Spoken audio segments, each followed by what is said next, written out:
करेला हो नमनवा गुरु दर्शनवा दे दना दुनु बेरा करिले सुमिरनवा गुरु दर्शनवा दे दना दुनु बेरा करिले सुमिरनवा गुरु दर्शनवा दे दना।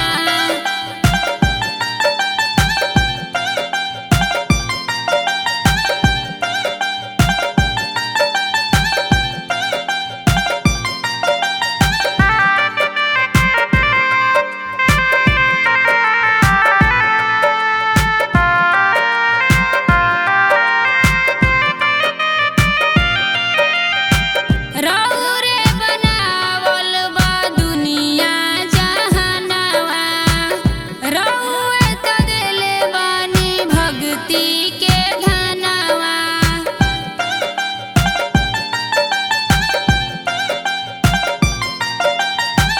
रौरे बनावल बा दुनिया जहानवा रौए त देले बानी भक्ति के धनवा।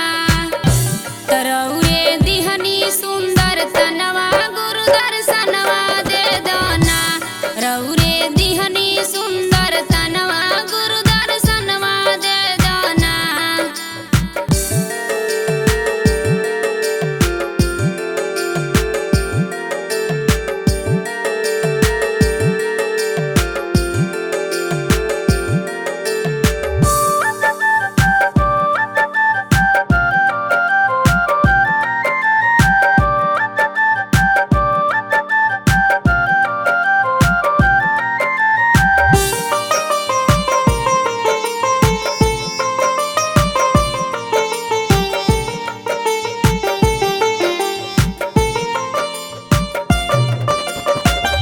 कोठवा अटरिया हो कम नाही आई है धन संपत्ति आए ही जे छूट जाई है।